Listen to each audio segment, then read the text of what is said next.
ওপরে উঠতে গেলে সবার আগে প্রথমে নিজেকে হালকা করো। নিজের মধ্যের সমস্ত অহংকারকে টেনে বার করে দাও। একদিন সবাইকেই দুনিয়া ছাড়তে হবে, কিন্তু এমন কোনো কাজ করো যেন দুনিয়া তোমায় ছাড়তে না পারে। মন হলো সেই বন যেখানে দেবতা ও দানব উভয়েই বাস করে।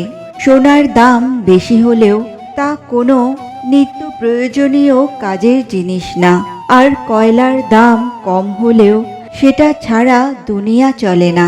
সুতরাং জীবনে এমন হও, দামটা কম হলেও তোমাকে ছাড়া যেন দুনিয়া অচল হয়। এক ছেলে তার বাবাকে একদিন বলল, বাবা, তুমি তো বলেছিলে পিতৃ ঋণ কোনোদিনও শোধ করা যায় না, কিন্তু তুমি ২৬ বছরে আমার পেছনে যত টাকা খরচ করেছো, তুমি কি জানো আমি আগামী ৩ বছরে সে টাকা তোমায় ফিরিয়ে দিতে পারবো? বাবা একটু মুচকি হেসে ছেলেকে বলে, একটা গল্প শুনবি?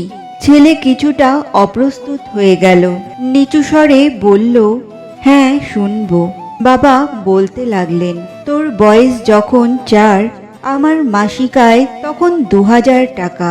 ওই টাকায় সংসার চালানোর কষ্ট বাড়ির কাউকে কখনো বুঝতে দিইনি। আমি আমার সাধ্যের মধ্যে সবসময় চেষ্টা করেছি তোর মাকে সুখী করতে।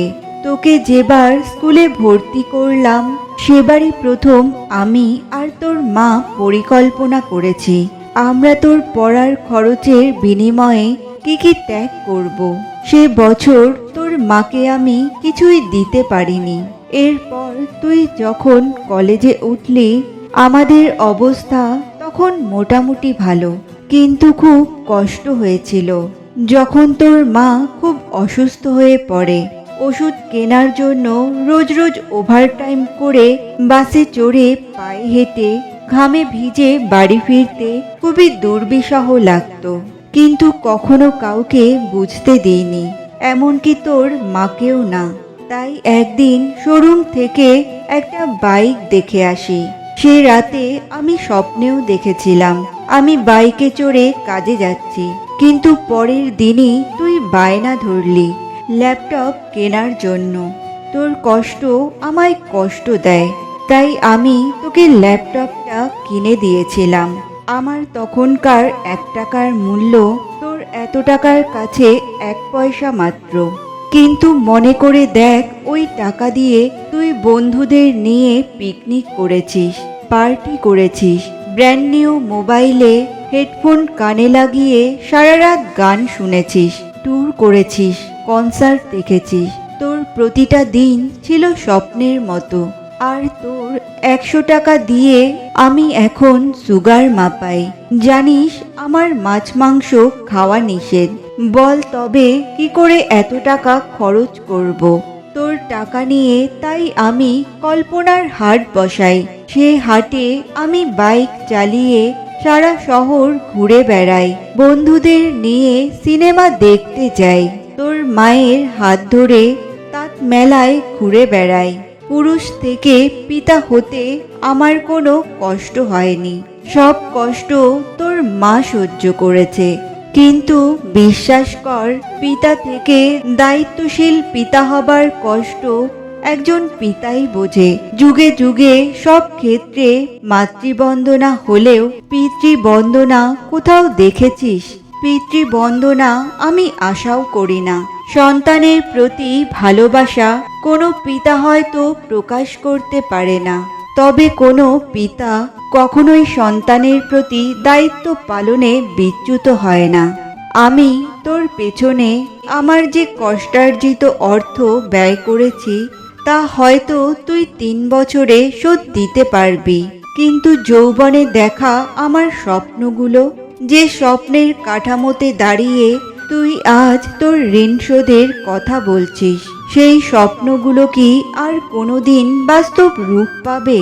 আর যদি বলিস, বাবা আমি তোমার টাকা না, তোমার ভালোবাসা তোমায় ফিরিয়ে দেব, তাহলে বলবো বাবাদের ভালোবাসা কখনো ফিরিয়ে দেয়া যায় না।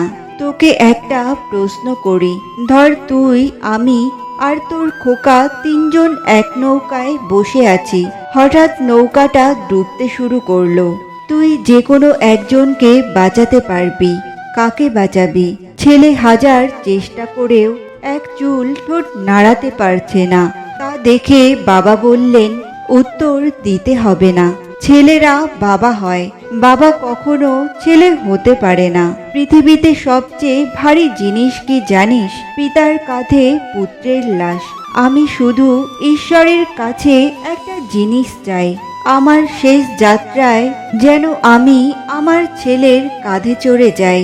তাহলেই তুই একটা ঋণ শোধ করতে পারবি, তোকে কোলে নেবার ঋণ। সেই সন্তান খুবই হতভাগা, যে তার মা বাবার সেবা করতে পারে না। পৃথিবীতে মা বাবার থেকে মূল্যবান সম্পদ আর একটিও নেই।